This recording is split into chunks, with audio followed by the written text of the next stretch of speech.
welcome. Welcome to our friends who are here in person. Welcome to our friends who are joining us online. For those of you who don't know me, my name is Reverend Kate Mackworth Fulton, and it's my joy and privilege to serve as the pastor here at Trinity and to welcome our folks both from Trinity and from UCC Seneca Valley and my colleague Reverend Holly Jackson to worship this evening. Tonight's service will run a little differently than what you might be used to if you worship with us regularly on Sunday mornings. Tonight is a time that's designed specifically to walk slowly with our grief, our pain, our anger, our sadness, our questions, even our rage. Because we know that trying to hurry uncomfortable emotions along doesn't necessarily help as we're walking our journey. So tonight, we will pause. We'll take time for silence. We'll take time for contemplation and for prayer. Instead of singing joyful hymns with many verses, tonight we will sing simple tunes accompanied by the piano. Both communion and healing anointing will be offered, and when the time comes, you're welcome to partake of either, neither, or both as the Spirit leads you. For those of you who haven't experienced Taizé music before, Taizé is a style of music developed at a monastery of the same name in France that is designed to facilitate contemplation and prayer. So the way that we will sing tonight is Kalen, our song leader, will sing a simple verse, and he'll sing it the first time through so everybody knows what we're doing, and then we'll repeat it 7 times. You are welcome to sing along, to harmonize, or simply to sit and enjoy the music. It's designed to simply be an undercurrent, to allow you to sit with whatever is on your heart this evening. But for the moment, I want to invite those of you who are with us to stand in voice or spirit as you're able, as Holly leads us in our call to worship.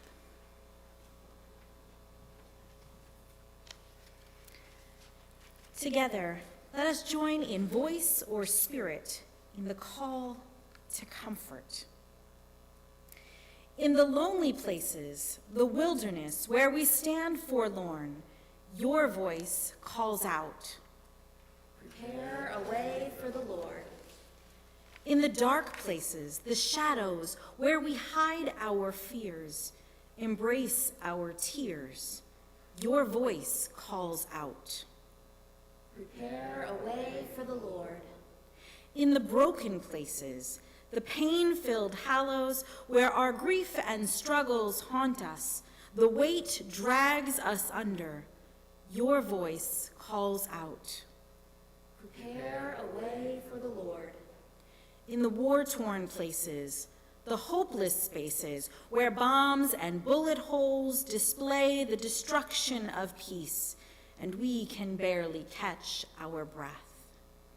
Prepare a way for the Lord. Prepare a way for the Lord. Please, God, come quickly to our aid.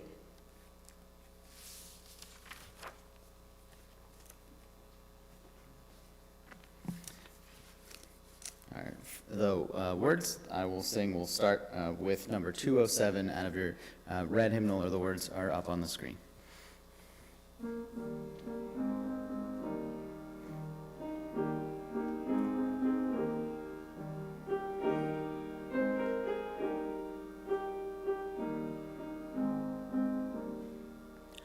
Prepare the way of the Lord, prepare the way of the Lord, and all people will see the salvation of our God.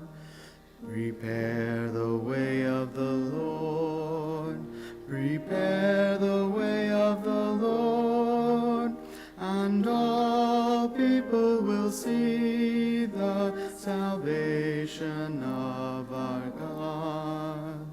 Prepare the way of the Lord, prepare the way of the Lord, and all people will see the salvation of our God.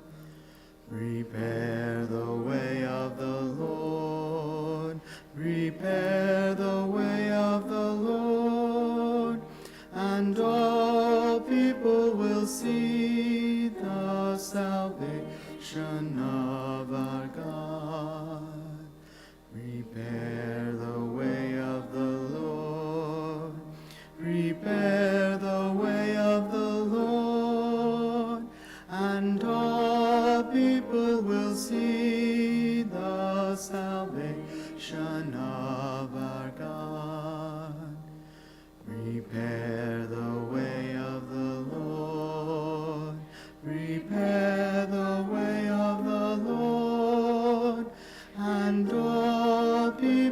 will see the salvation of our God.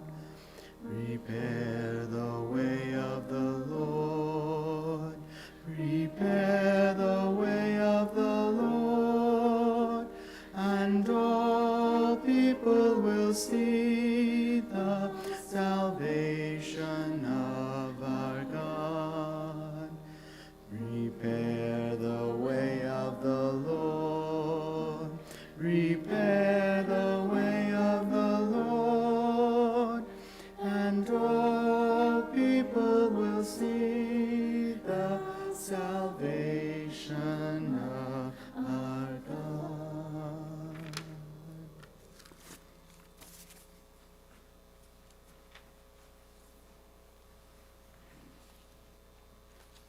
Please be seated.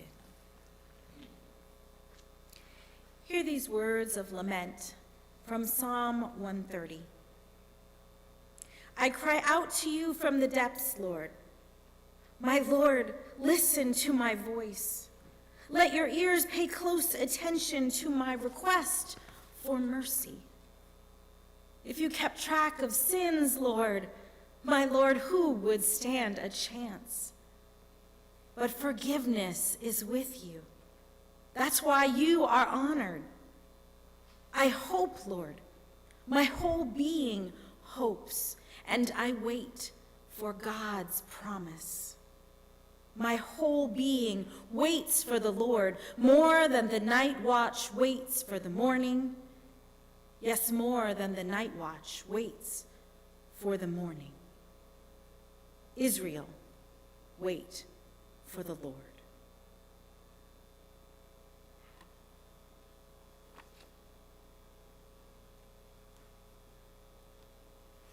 This service is designed with intentional breaks to allow you to sit and to pray.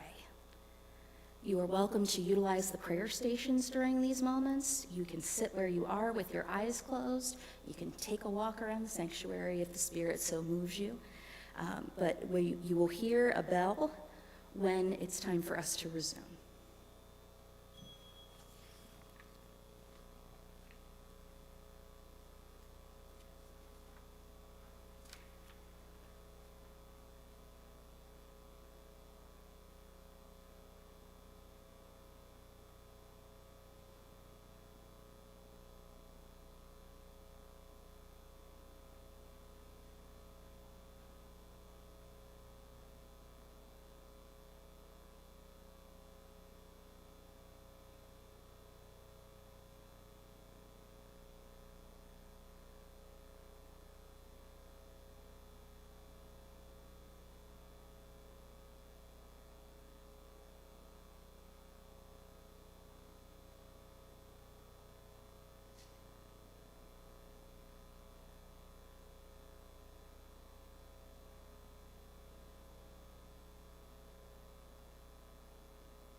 This first candle we light to remember those whom we have loved and we have lost. We pause to remember their names, their faces, their voices, the memories that bind them to us in this season. May God's eternal love surround them.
The second candle we light to claim the pain of brokenness, the brokenness of personal relationships, the loss of jobs, the loss of health, the war and violence that permeate our world.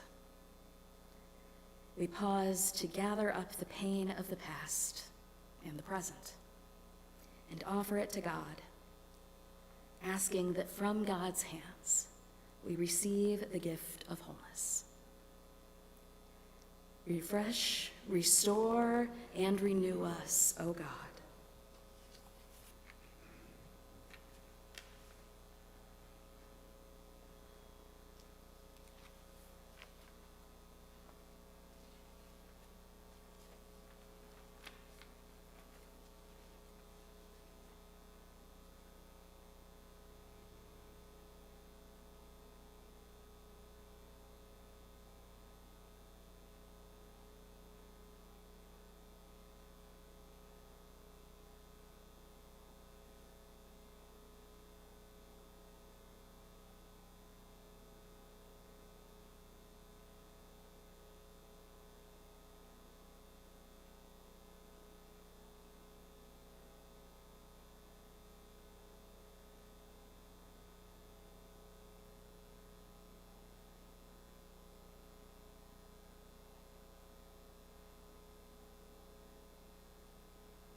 This third candle, we light to remember the groaning of creation. We pause to acknowledge that we have fallen short in our calling to care for the earth and honor our connection with all creation. May the wonders of God be known in sea, earth, and sky.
The fourth candle, we light to remember ourselves this Advent season.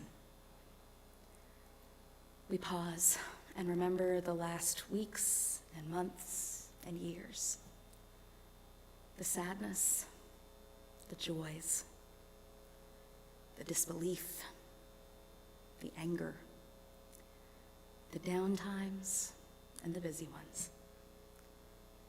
We honor our courage to confront our sorrow, to comfort each other, to share our feelings honestly and openly with each other, and to dare to hope in the midst of pain.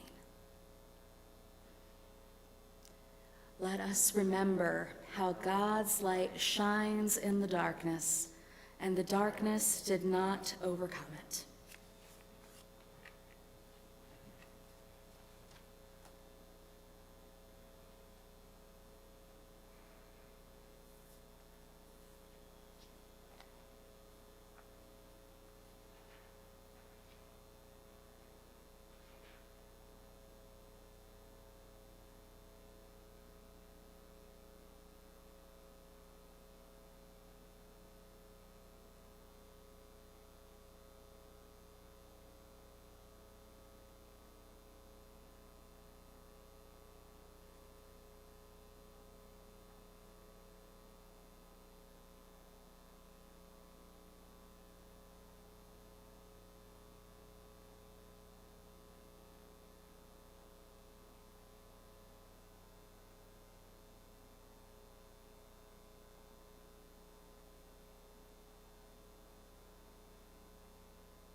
remaining two Taizé hymns can be found in the Black Faith We Sing, or the words will be up on the screen.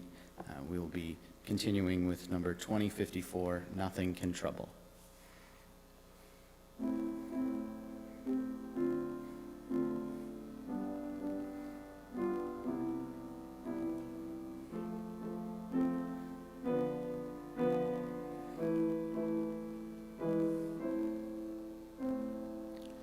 Nothing can trouble, nothing can frighten. Those who seek God shall never go wanting. Nothing can trouble, nothing can frighten. Those who seek God shall never go wanting. Nothing can trouble, nothing can frighten. Those who seek God shall never go wanting. Nothing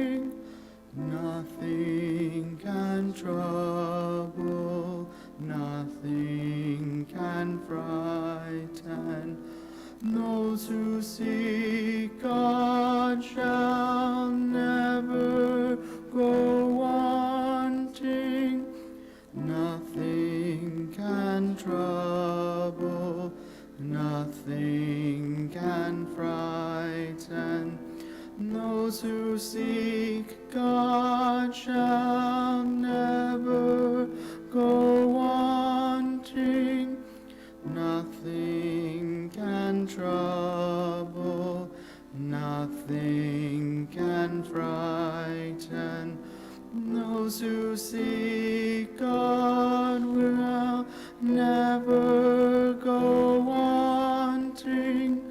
Nothing can trouble, nothing can frighten. Those who seek God shall never go wanting. Nothing can trouble, nothing can frighten. God alone fills us.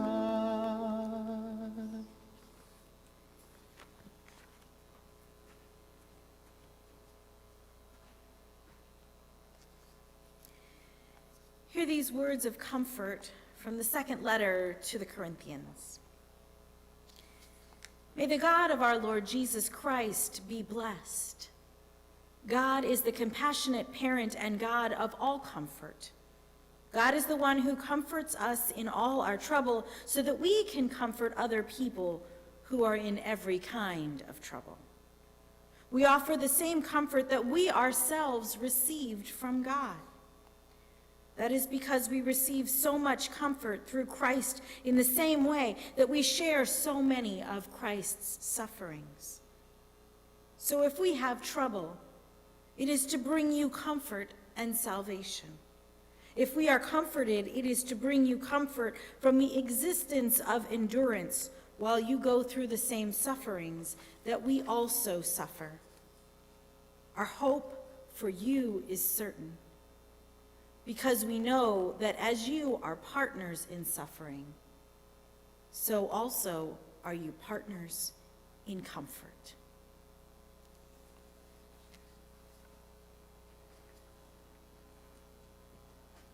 Romain, if I take a walk, is that going to mess you up?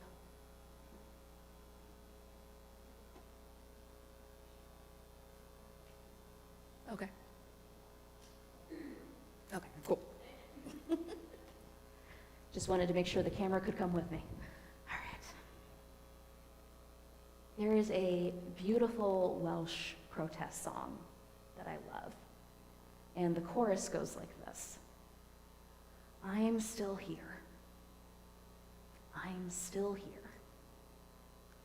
Despite everyone and everything, I am still here. This year, for many, and for me, has felt like we just had to put our heads down and get through it.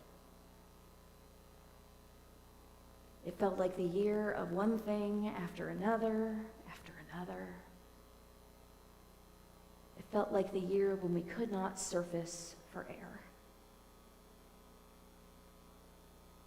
I've had years like this before, and I'd like to share the story of one of them with you, if I may.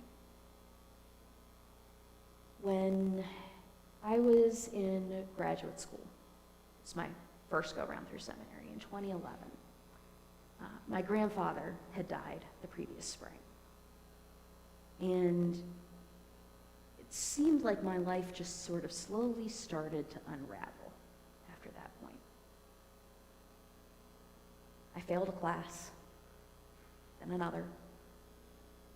Not because I was stupid, just because I stopped showing up. Stopped turning in assignments. Stopped taking exams. And after this had happened 2 or 3 times, the dean of the seminary picked up on the fact that something was wrong. But instead of finding out what, accompanying me on a journey to find out how they could support me, I was brought in and told that I would be separated from the seminary for a year. This is what they call being expelled when they're going to let you back in afterwards, maybe. I was told that I was going to get a year to sort myself out. And then if I wanted to continue with my degree, and I was only 7 credits short of graduating at that point, I could reapply the next year. Now, the seminary wasn't just where I went to school, it was also where I lived. So in 2 weeks, I would be homeless. And so I got to make a very humiliating call to my parents and say, this has happened. Can I move back in? They said yes.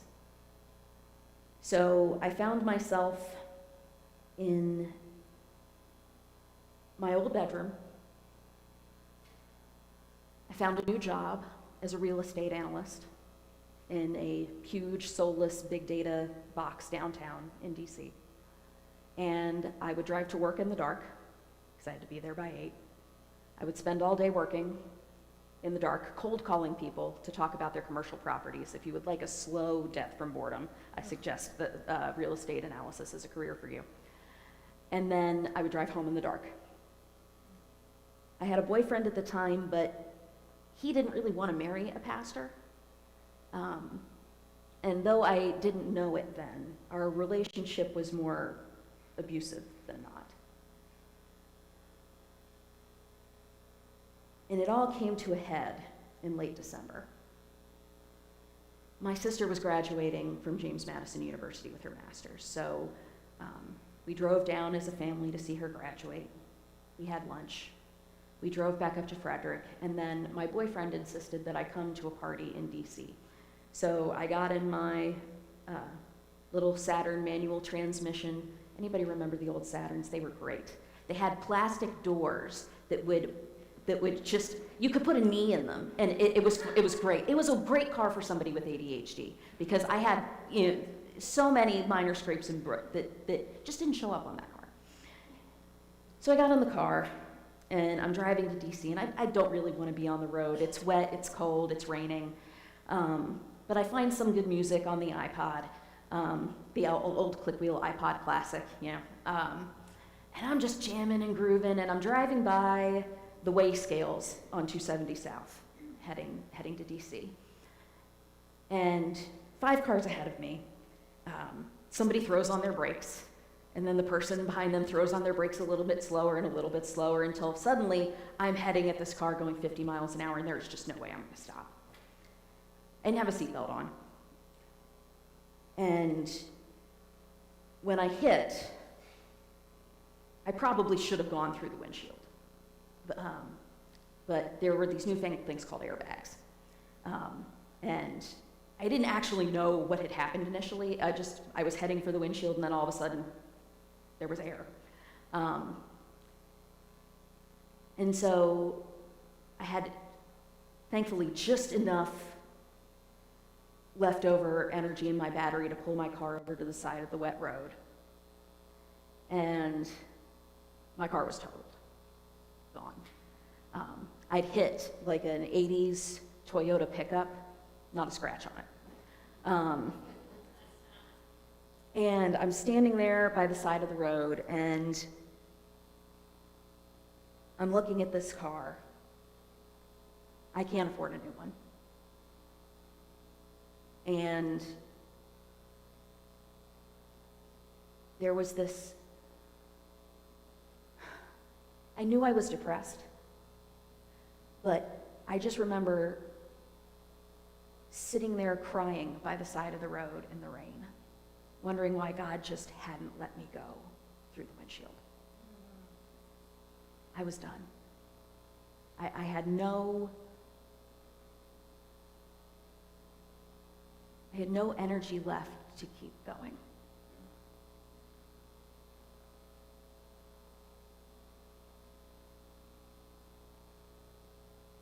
It's a weird place to be when you finally hit the end of your rope.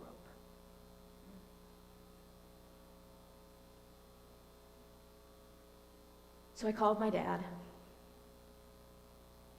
This was not the first time he'd gotten a call from me after an accident. We had a routine by this point. And he came down and got me. He saw the car. And he said, "It'll be okay." And I was like, on what planet do you think my life is okay right now? I lost my job, I lost my degree, I lost my home, and now I've lost my car. Like, in what world do you think this is okay? And he's like, it's not okay now, but it's gonna be.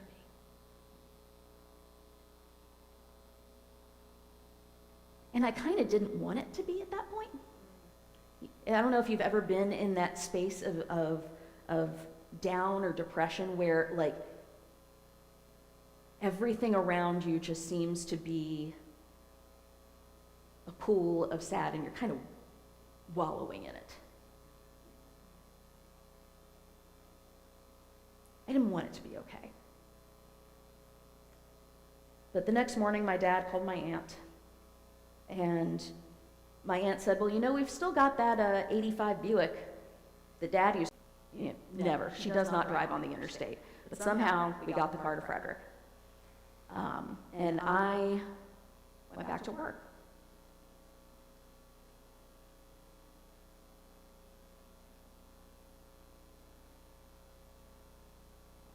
There was this feeling as though that Buick was somehow going to be my salvation. I don't know how to explain it. That Buick and I had a special relationship. I don't know if you've ever tried to drive a Buick LeSabre in downtown DC. It is hell. Parking in DuPont Circle in a Buick LeSabre. I took a picture. I still have the proof. I was so proud of myself. But something about that one thing going right gave me the courage to keep going. I got the courage to break up with the boyfriend. That didn't stick. It took another couple times to stick, but I did it the first time. I got the courage to reapply to the seminary. I got the courage to ignore said boyfriend and go on the antidepressants that I really, really needed in order to be myself again. When I got accepted back to the seminary, I had the courage to walk in the doors and see all the professors who failed me. And I still had to take at least one class with them because, guys, I failed evangelism twice. It was bad. So then I had to take evangelism a third time. I passed. In fact, I think I got an A. It took 3 times, but it finally sunk. And every little thing that went right gave me the courage to take the next step. It took about a year and a half for everything to really be all right again. And I would be lying if I said that there weren't times since that day where I've remembered that moment sitting on the side of the road crying and know exactly that space in my heart again. That space that is just done. That if there is one more setback, one more thing that goes wrong, I am just going to crumble into a little pile of ash and just be toast. But I was watching Welcome to Wrexham earlier this year. Have any of you guys seen this? It's on Hulu. If you have Hulu, I suggest you watch it. The basic premise is it's a docu-series. Rob McElhenney from It's Always Sunny in Philadelphia and Ryan Reynolds bought a Welsh football team. And the series follows their attempts to try and make it profitable again. And during one of the episodes, they talk about a mining disaster in this town. It was the biggest mining disaster in United Kingdom history, including the one in Aberfan that some of you might remember from the 60s that killed all those school children. 190 miners died. The bodies were never able to be recovered because the mine is still unsafe to enter. And so every year, on the date of the disaster, the whole town goes to the stadium where the football team plays. And there's a special ceremony at the half where they all stand up and sing this song. I'm still here. I'm still here. Despite everyone and everything, I'm still here.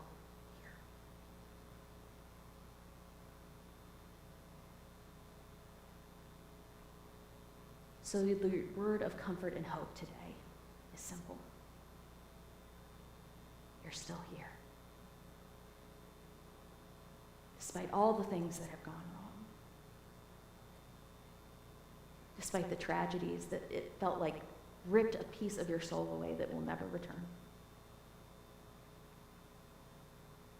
Despite everything that you wish could have been different. You are still here.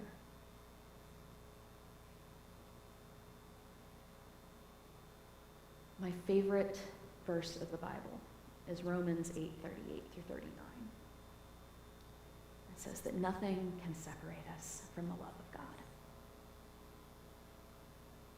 I went back and read my journals from that awful pit of year. And interestingly, they are full of prayer. They are full of me talking to God. And as I was looking at them, I realized that I wasn't alone, even when I felt like it. I wasn't alone when I was crying on the side of the road. I wasn't alone when I got kicked out of seminary. I wasn't alone through any of what had brought me to that point. You are also not alone. It might feel like it at times. There are days when the pain is unbearable. There are days when the future just seems so bleak that we wonder how we will get through it.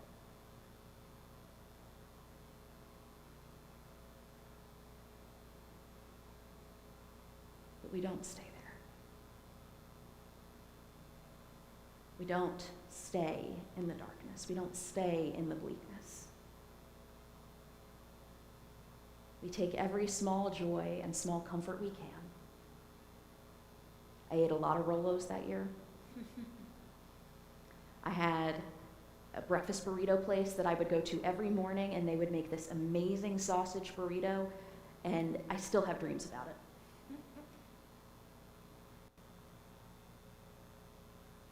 I would see my friends and be reminded that even though I wasn't part of the seminary anymore, they hadn't abandoned me.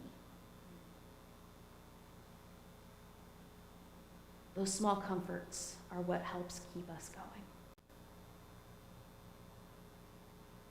That big Buick LeSabre that I hated driving had, oh, man. It also looked like it had been through a battle by the time I returned it to Sharon. So, and